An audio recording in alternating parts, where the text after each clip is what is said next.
Hello and welcome to this episode of the Star Wars Universe Podcast. It's Matthew, your host. I am back.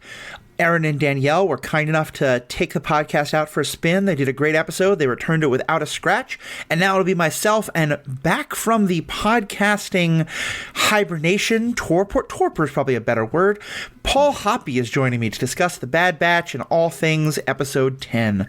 All that and more after a commercial break we have no control over. I think carbon freeze. Carbon freeze. That's where it should have come from. Yeah. Except you're in California. I'm in Minnesota, where I had to drive through somewhat of a snowstorm to get home late last night. And now we're getting ready for, well, let's put it this way. The sky is pretty clear right now, and DoorDash has stopped doing any deliveries because that's how bad we're supposed to get a snow and windstorm of historic proportions. So you being in frozen carbonite in Nevada, where you are right now, yeah, okay. We've updated that. Very good. It snowed here, and it's gusting wind up to 70 miles an hour. So just thought I'd toss that out there. The winds I'll take seriously. Your snow, no. I'm looking askance at that. It snowed in Las Vegas. That's not, yes, it's not Minnesota snow. All right. Anyway, back to a commercial break, which, if the algorithm works properly, should now be for Las Vegas or skiing. All that and more right after this.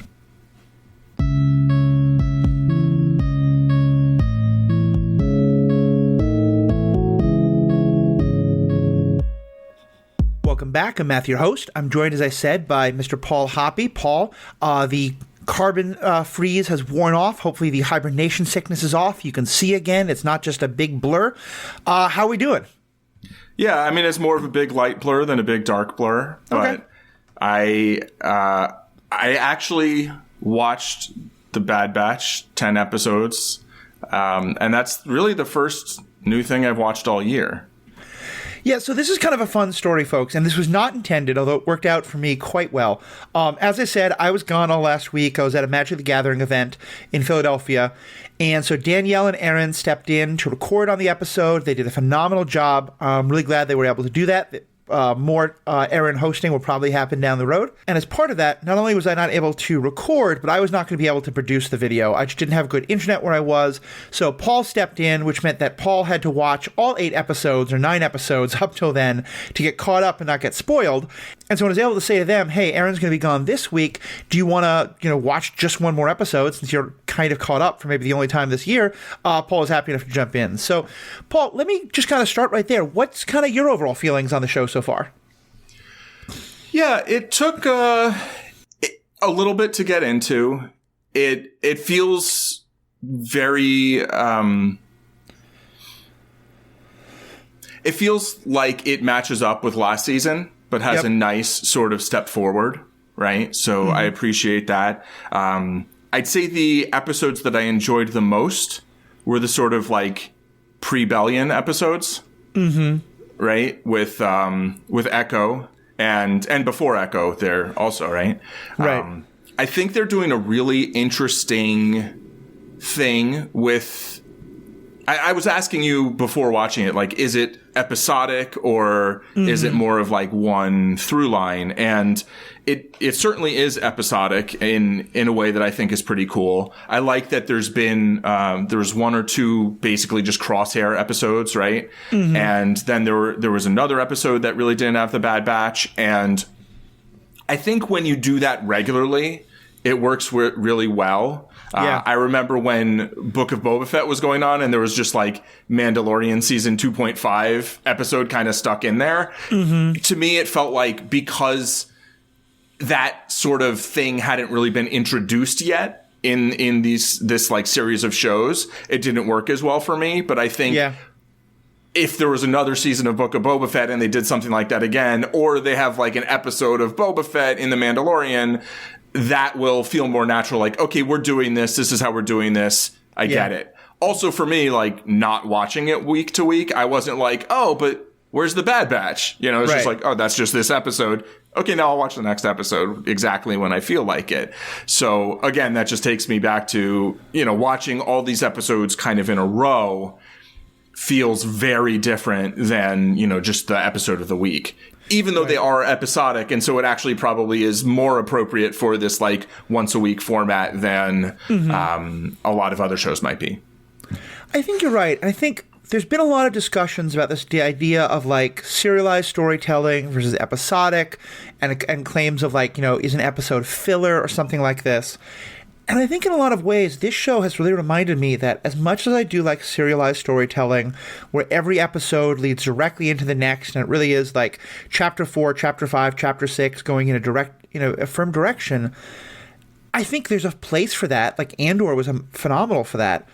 But I also think that there's something to be said for, let's just create a situation of interesting people who are doing interesting things.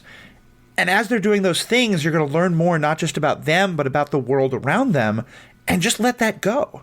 And I think there are some episodes in this show that you could watch out of order and be just fine. And I think that's okay. Because like you said, I think you're right that not only did it feel weird for those reasons, but also because like there was an ongoing plot in Book of Boba Fett. And so I loved the Mandalorian stuff, but part of me was also like, okay, but what's happening back on Tatooine? Whereas here, like, I think there is definitely an ongoing plot in terms of this move to, shift the Empire's military away from clones, the ongoing stories of who is Omega and what is her story, the questions about Crosshair and what will happen with him. But in some ways, it's funny. I just mentioned that I was... It's funny, I mentioned this before, and no one else caught up on it because I think you and I are two of the only people who still remember this show. But Burn Notice, we've often talked about, is it had this wonderful balance of there was an uber plot for the season, but mostly it was week to week, like Michael doing things. And this is even less of that because it's not like every episode advances the overarching plot, but it's advancing the characters. And I just find I'm loving seeing these characters develop, but also just seeing much more about the world, and like in this most recent episode, we got to learn much more about like, a lot of people care about the Empire and are wanting to fight the Empire, but then also there's just all these other groups out there doing their own thing. And like earlier episodes, we got to learn more about the Empire and more about the early seeds of the rebellion. And I'm just loving all that. Yeah, I feel like there is a very clear through line in terms of character development and then also galaxy development. Yep. Right? Like everything you're saying. And also, to me, this season feels like a lot of it's about the Bad Batch figuring out what their place in the galaxy is now that it's no longer what it was, right? Season 1 was them kind of just dealing with the fact that they were no longer doing what they had been doing. Season 2 feels like it's dealing more with like, okay, but now what? Now that we're not like just kind of just trying to survive and just kind of see what's in front of us, right? Yeah. But it's not like every episode deals with that in a large way. That to me is this kind of like nice undercurrent as opposed to being like right in your face all the time. And I agree that most of the episodes or pairs of episodes sometimes could be taken largely on their own if you want, but also there's something else that can be enjoyed that goes through them. And I just always appreciate that in storytelling. Yeah, I think so. And I think one of the things that we've really been getting, and this will kind of tie into, I have some thoughts on the last episode, kind of building on everything Danielle and Aaron said, and then hear your thoughts on that, and then we can go to this week's episode.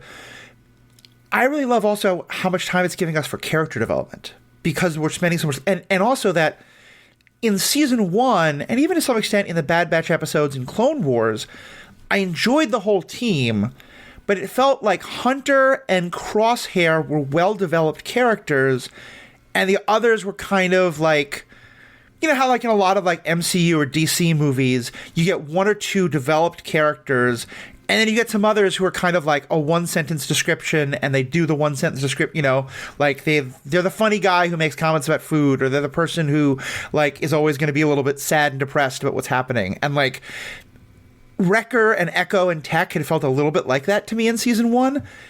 And we're getting some of Hunter, we're getting some of Wrecker, but I love that we're getting a lot more of Echo and Tech in this season. And And I just love that we're getting a lot more of Wrecker and Tech and seeing all these different relationships with Omega and from all these. And it's not just Hunter and Crosshair so much.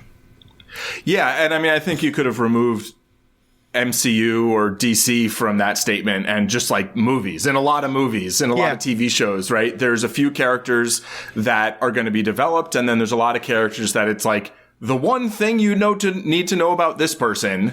And, you know, this is the funny one. This is the strong one, you know, this is the tech one. This is the one who likes to wreck stuff, you know, and I totally agree that we're getting a lot more, you know, development of I don't even know if they're secondary characters because they're also title characters, but you know, they're certainly secondary in the team's kind of hierarchy, right?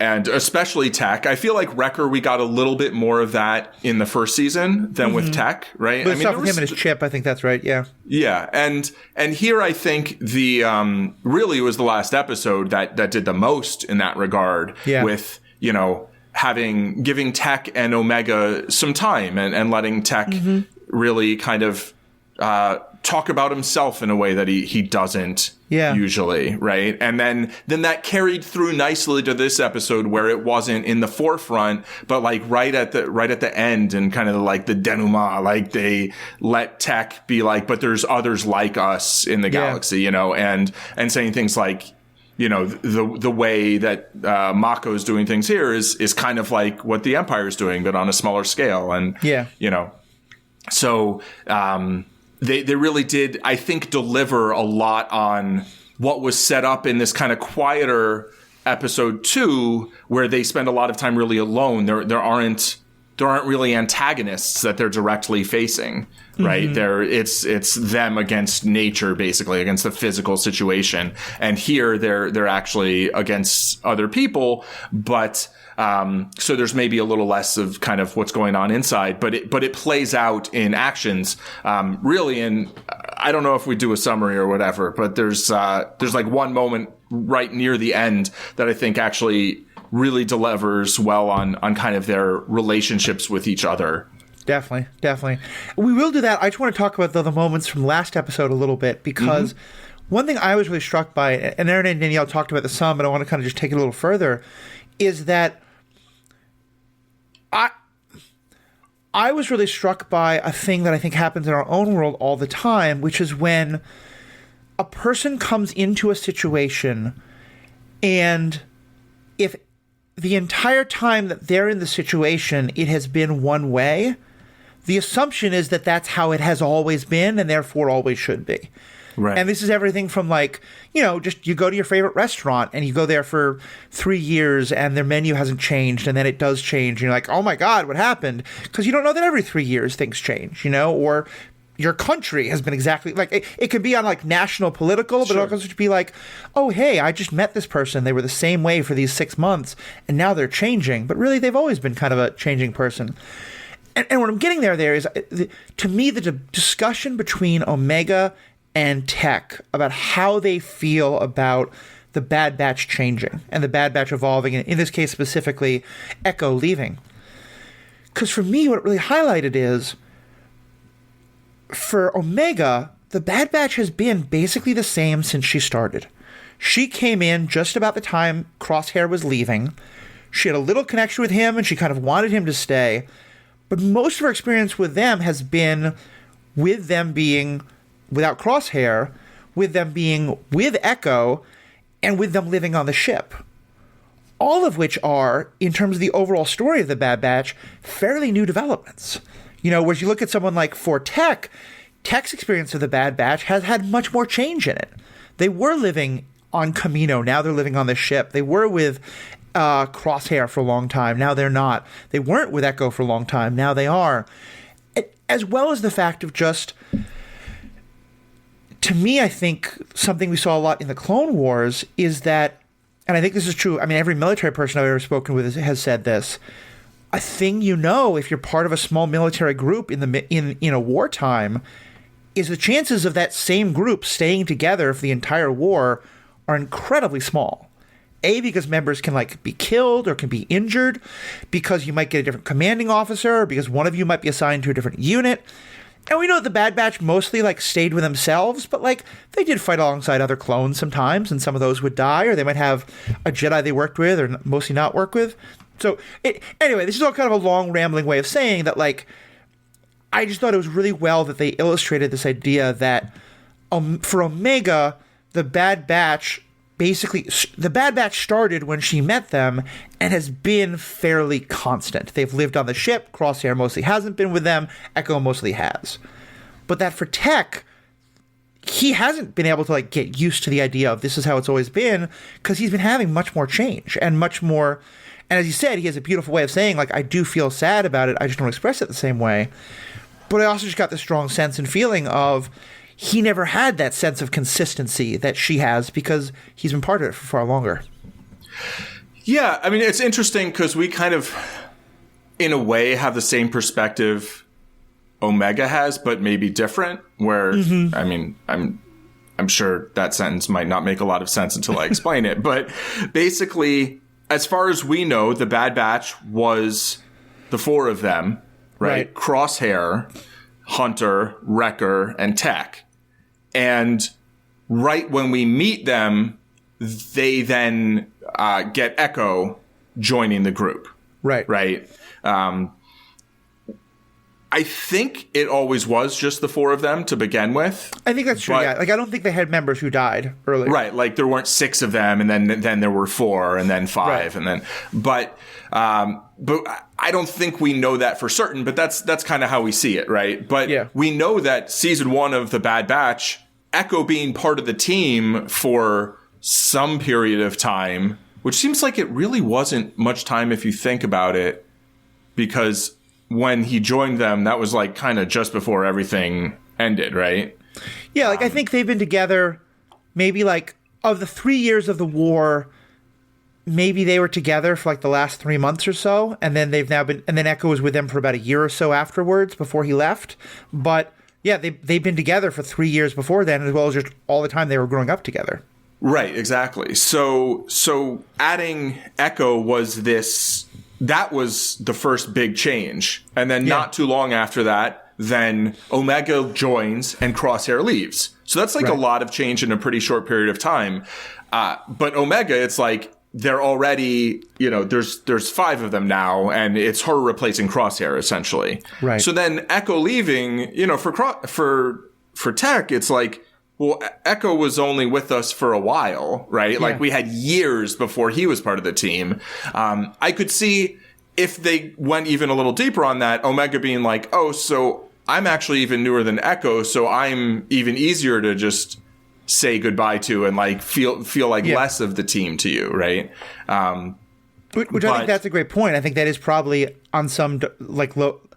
I think that's a great point. I think on some level that is part of her concern about it, of like, why are you not bothered that Echo's leaving? Does that mean you wouldn't be bothered if I left? Right, exactly. And he's basically like, it's not like I'm not bothered, or like it doesn't affect me emotionally. It's just, I accept it. And so I move forward because that's, that's the only direction that time goes, unless you're, I don't know. There has not been time travel in Star Wars except for one small thing in a world between worlds, and we're not going to get more of it. And we're done. Yeah. Move on. Okay, yeah. So, and the fact that like one of the things they're upset by also is losing the ship, which again, I said for Omega, that's always been the home. Right. The Bad Batch, they were on Camino for so long, but that's a good way to take us into this episode, because this episode is mostly let's find the ship. Right. So yeah, do you want to give a quick summary? Sure. Some kids stole their ship at the end of episode 9, and now they want to go find it. The kid, who turns out to be Benny, has disabled the tracker, but Gonki can apparently be tracked by, Omega has this idea, and then they succeed with that, and they rig up a little speeder to get them there. They track Gonki, they find Benny with Gonki, who wants to disassemble Gonki, the same way that Mako, Benny's boss, wants to disassemble the ship to sell it for parts, basically. Right. It turns out that Mako is running this Ipsium mine and keeping all the profits for himself, and giving the workers what seemed like scraps, basically, having them compete against each other.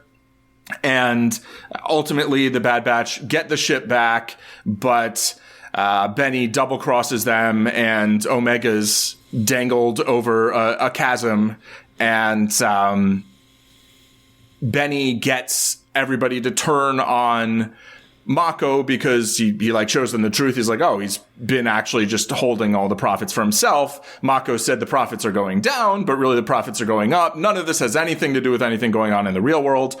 And and for me, the kind of highlight at the end in terms of the plot is Mako tells his droid to basically just drop Omega off a chasm. Hunter fires some grappling thing and is about to swing across to go catch Omega, and Omega like grabs the droid and like backflips off of the platform, knowing that Hunter will like time it perfectly to catch her, and they all live happily ever after. I wrote down as I watched that's the ultimate trust fall.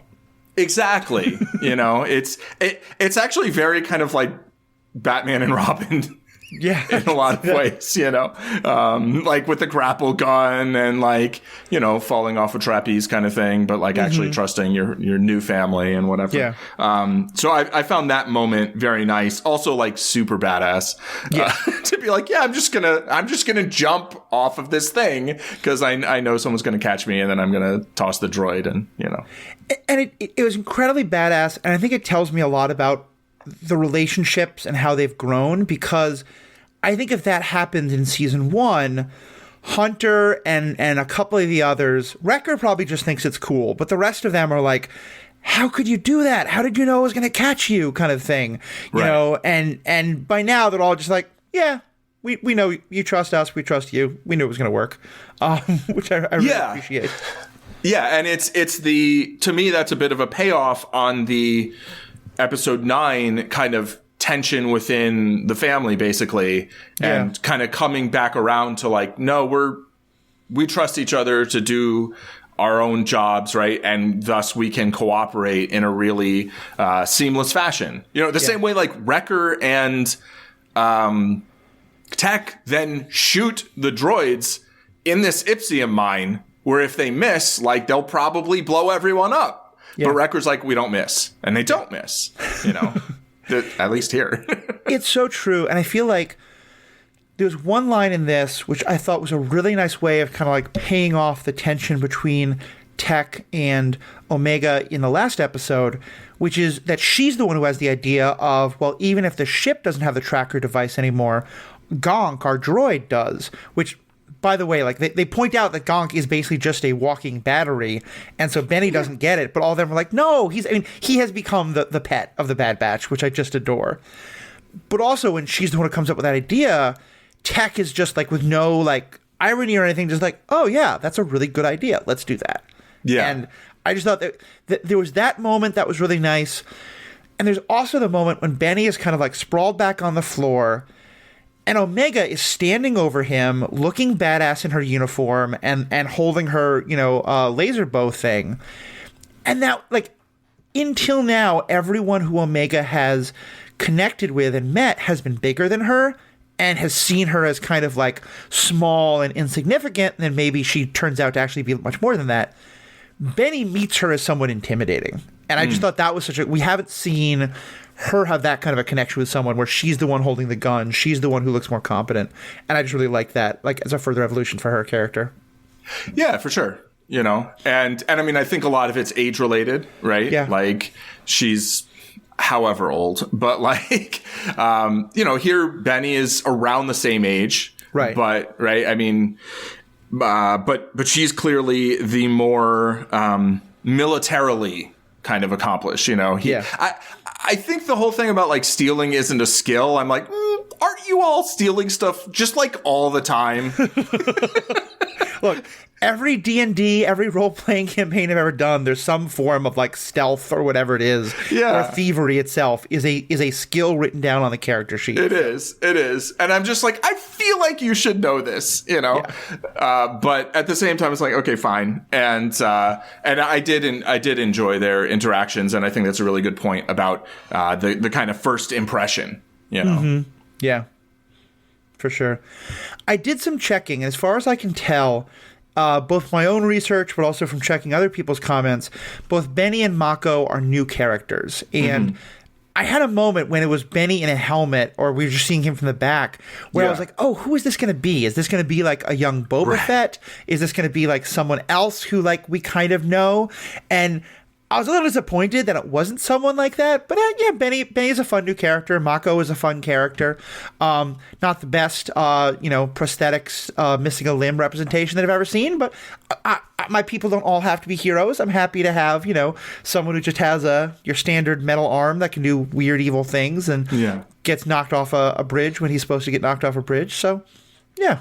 I feel like Return of the Jedi had the two pivotal, the hero and the anti-hero who had the heroic turn. Both are maybe, they started off with some good prosthetic representation. Yeah, that's for sure. That's for sure. So they get a little bit more of a berth where it's like, okay, at least you had the one, so now you can have the other. If you only have the other, then it's like, kind of like how I was saying about Moon Knight, Yeah, exactly. Where it's just like, you gotta have some positive representation before you can have the negative representation. But I'm with you though also on like, Mako, like he's big and ugly and has, not just like a prosthetic, but a kind of like scary, ugly looking prosthetic. Yeah. And so he's the bad guy and it's like, all right. Okay. It's fine. It's fine. Yeah.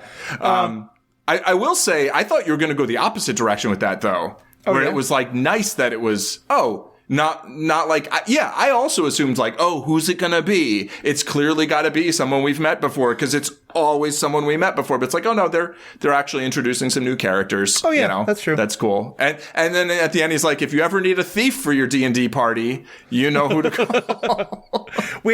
So I feel like that will happen eventually. Like, watched a television show before, I'm fairly certain they will need a thief somewhere in the last big set of episodes. Exactly. Like 2 episodes ago, literally, they were just trying to steal something, right? Yeah. They were just trying to steal the proof. So true. It's so true. And you're right. Like, it wasn't just, it was most, like, I think if I just started with it being that person, it's the way they did the slow reveal was what made me think that for a second. But I think you're right. Overall, I'm glad it was, especially I'm glad, that Mako wasn't like an offshoot of Black Sun or of like, the Pikes or someone like that. Because I sort of feel like with Andor and with the Bad Batch, it's like we've got this 20-year history between the prequels and the original trilogy, and we're now kind of like pushing towards the middle from both directions, Sure, yeah. And it's funny seeing that, like, a lot of Andor is about, by the time of Andor, most people have given up on their ideas that the Empire is ever good, that most people see that there's still all this corruption out there. At this point, a lot of people believe it still. Palpatine he's making people believe that, like, oh yeah, no, don't worry, I'm fighting the corruption, I'm taking care of things. And I love that Mako as this, like, microcosm of that. Because he does seem friendly. He does seem like, oh, hey, kid, way to go. And like, yeah, I'm going to like, screw you around a little bit. I'll have the first sip of this water ration. But then, I'm going to give you this bottle. I'm going to take care of you. And, oh, by the way, then I'm going to give this one bowl of soup to everyone and let them fight over it. I think we as the audience see through him fairly quickly. But I also understand how someone in those kind of desperate situations, like, they don't see Mako as just this evil person until someone really points it out. Yeah, I mean, I wouldn't even say see through quickly, but like just like that he's entirely transparent, right? In the first time he shows up, I'm like, oh, that's the villain. But and it's, I wouldn't say it was really frustrating that Benny didn't more quickly see through that, and I was like kind of surprised that he had any loyalty towards Mako at all. But having said that, I think it's a really good demonstration of how the abused often will enable the abuser in their abuse of others, and how oppression is often built by the oppressed as they're being oppressed, right? Yeah. It's like power comes from the bottom a lot of the time. It's not, Mako can't single-handedly force everybody to do what they're doing. He's coercing it, right? He controls the means of production, basically. He controls the resources, but not purely through force, because I mean, yes, he does have these droids that can, enforce his will on a physical level, but like he's so outnumbered by everybody else that as soon as they decide to rise up against him, like that's pretty much it. Yes, the Bad Batch are there as well, but I liked that it was basically they figured out what was going on and then they turned on him, and then it was just like GG, like it's over. I think that's really true, and I think I assume this is what you meant, but I just want to kind of make it further clear. Like when we talk about that the oppressed wind up giving power to the oppressors, that's not victim blaming at all. That's like in that system, that's kind of what is often needed for survival. And it's not that becomes the origin of the cause of it. But I think you're right. It's something I was thinking about, especially because I just rewatched The Wire, which is one of my favorite TV shows, and I know one you really love as well, where you often see the corner boys in these organizations where they're being treated really badly, but they're also getting scraps. And to me, what the thought that kept occurring to me is like, in a world where everybody is kicking you all the time, if some people pat your head after they kick you, that feels a lot better, even though you're still getting kicked all the time.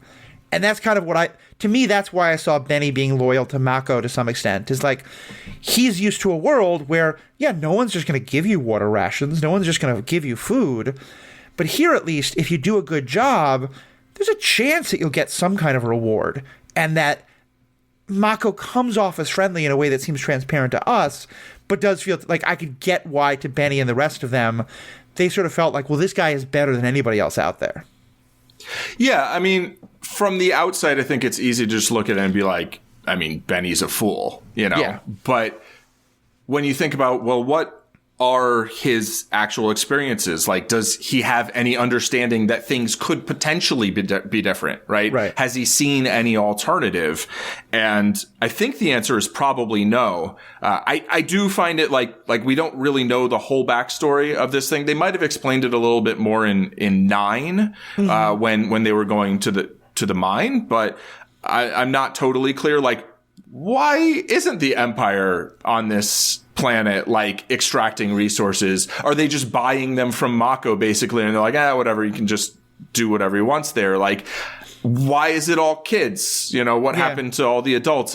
I don't know. It's unclear, right? But yeah, I mean, and in terms of like victim blaming or whatever, like, I'm not saying that like people are responsible for their own oppression, but I do think that very often it's the oppressed who end up perpetuating that oppression by not seeing an alternative. Right. Is often what it is, right? It's that, and I think there usually is an alternative. Sometimes that alternative is to fight against the oppression and die, which doesn't seem like a super attractive alternative, you know? But just that kind of systems become entrenched because particularly like you see the other kids, the older kids, right? Like, Draco or Drake or however they say it in the English version. I don't know. But like, the dude with the neck tattoo that, although they all kind of had like Benny had smaller neck tattoos. Which I guess he couldn't afford like I want to know more about that, but yeah. Right. Like what's going on? What is this? But yeah, the bigger kids kind of are pushing the smaller kids around and they get more scraps. Right? Like, a whole bowl of soup just for you. You even got a spoon with it. And you're like, nah, I don't need the spoon. But like, it ends up being this chain of everybody kind of stepping on the person below them. Yeah. And it's just, when you're living somewhere that there aren't readily available alternatives, it's not that there are literally no alternatives, but there's nothing that like sticks out as like, I'll just do that instead. Easy game. It's not like that. So yeah, it is interesting. Like, what if the Empire came in there when Mako was still there and got rid of Mako and then is like, oh, we'll give you all the food you want. Just keep mining this Ipsium and don't have any original thoughts of your own. Like, that's basically not that different from, the labor camp in Andor. Except maybe you're not getting fried on the floor, but there's probably a lot of worker accidents in that Ipsium mine, But then those people might be like, yeah, I support the Empire because they came in, they got rid of the local tyrant, and I can go join the Academy if I want, and stuff like that, and I think you can see how when this is the local situation in various places, some, Galactic Empire can roll in and actually be seen in a favorable light, even when they're not really doing any better. Yeah, I think that's very true. I think it's easy to think that when dictators take over, it's just because everyone's afraid they'll get shot. And what's a lot harder to accept is that, as Padme says, democracy dies in thunderous applause. A lot of the times when strong leaders take over, in Star Wars and in our own world, it's because there's so much chaos that people are like, oh, okay, it's make the trains run on time, make food happen again, save our economy. And I think, to me, it makes sense that the Empire hasn't gotten to this one yet, because I think as we show in Andor, 15 years later, they're still just getting to some places, Right. And, like there's a lot of places, it's a big galaxy, basically. Yeah. And this is more headcanon, but I think it makes sense. I think on some level there's some awareness of, sure, we could take over everything right now. Or we could let the chaos and, destitution of the fall of the Republic go on for a little while longer, so that when we do get to places, they're even more grateful for us, So. Yeah, playing the long game. Yeah, exactly. And again, I think that's the kind of thing that makes me like this show so much, is if it was, let's say if episode 1, The Bad Batch they fell through a wormhole, and so all their adventures were happening in a place that had nothing to do with the rest of the Star Wars galaxy. Even though it is still the episodic thing, I think I would like this show a lot less. I think it's almost like their adventures themselves are interesting, the character growth is interesting, but also they are tour guides, because they're going to all these places I want to visit, and we're getting to see through their eyes what's happening in all these places. What is the early years of the Empire look like? What do the early years of people starting to think about the rebellion look like? And I just think that's a big part of what, to me, makes it so interesting. Yeah, and I'm not sure whether I share or don't share that feeling, but I do feel like at points it feels like a little bit like we're in reruns. Yeah, that's fair.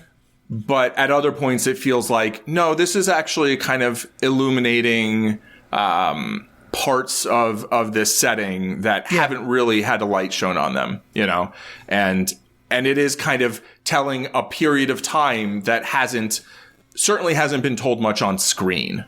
Yeah.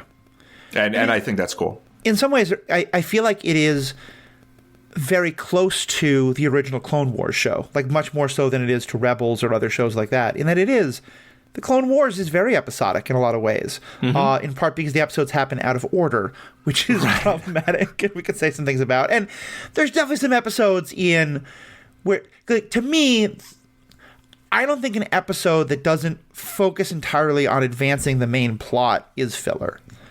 To me, the word filler means you wrote 16 good episodes, but you needed a 22 episode run, so there's a couple that feel a little phoned in, or like we're just doing something again to have an episode to fill out the season. Like, and it's not easy to tell those things necessarily, but like the fact that this is a 10 episode or 12 episode season instead of 22 or however long the Clone Wars was, I does also think helps a lot with the like things feeling like filler and stuff like that. Yeah, I mean it's 16 though.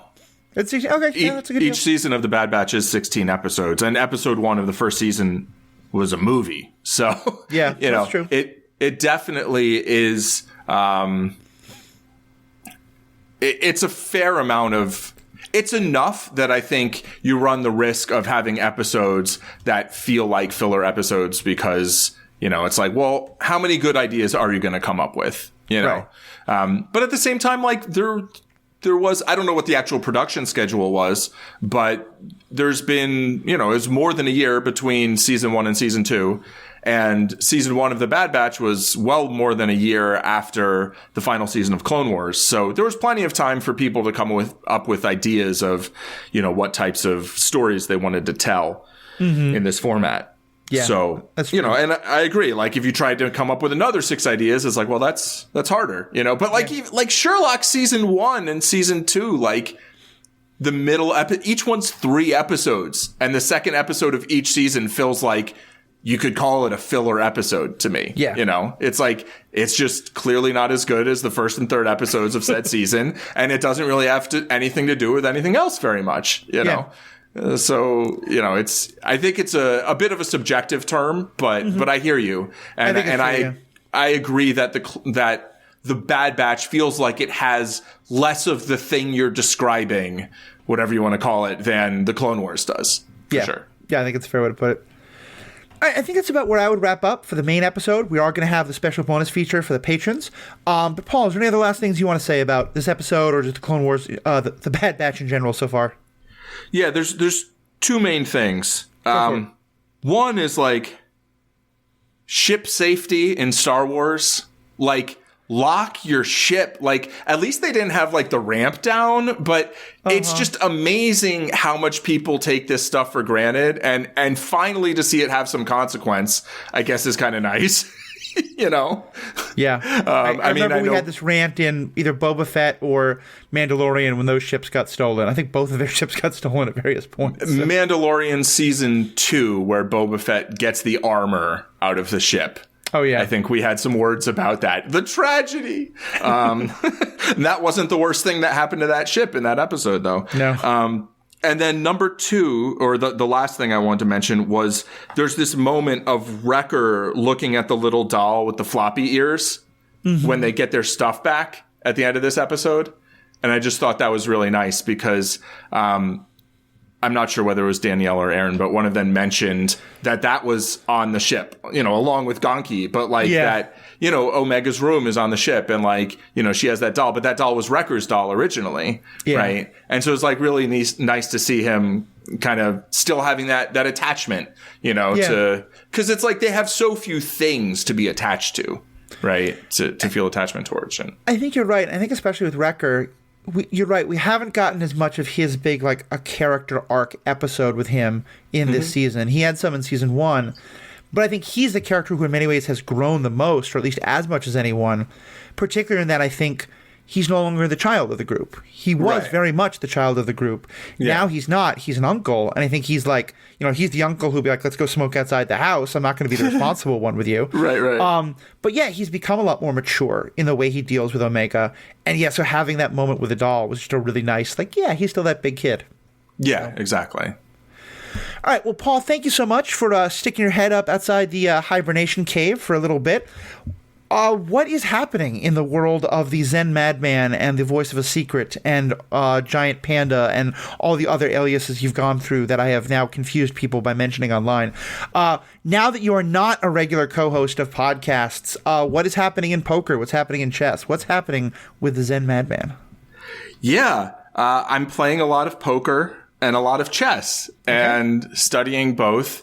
And very soon I might have a schedule on Twitch where I'm doing those things and perhaps taking 5-minute breaks every half hour with some Tai Chi and yoga and stuff like that. But, so, you know, you can always find me at ZenMadman on Twitch, on Twitter. I've been tweeting way more than I need to be tweeting, but, a lot of chess positions, occasionally jokes, occasionally very strange streams.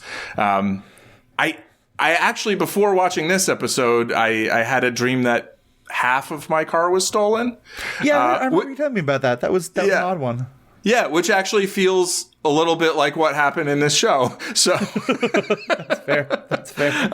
Yeah, and then I'll probably be making some YouTube videos again soon as well. Probably mostly poker and chess, but who knows what else. Awesome. So and just ZenMadman all the places. We'll be talking to Paul more about poker and chess in the bonus content that is for patrons. For everyone else, though, of course, thank you so much for tuning in. If you want to become a patron, just go to patreon.com and search for The Ethical Panda. The Ethical Panda is kind of the over name that I use for all the podcasting I do. There you can find ways to support this podcast, Superhero Ethics, and the other projects I'm involved with. It helps keep the lights on. It helps us keeping able to get great people involved.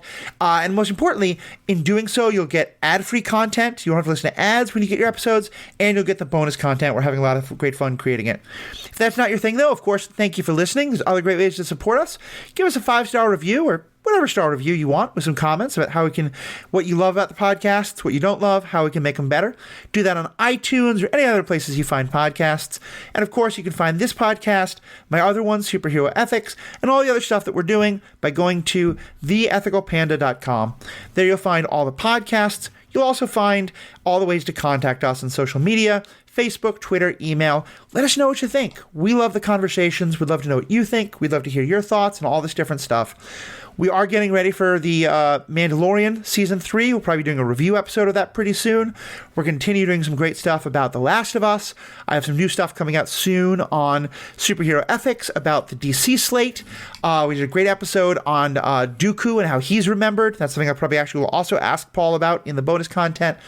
All sorts of great stuff like that. So please check all that out. theethicalpanda.com. Check out all the things Paul is doing. Think about becoming a patron. And most importantly, have a great day.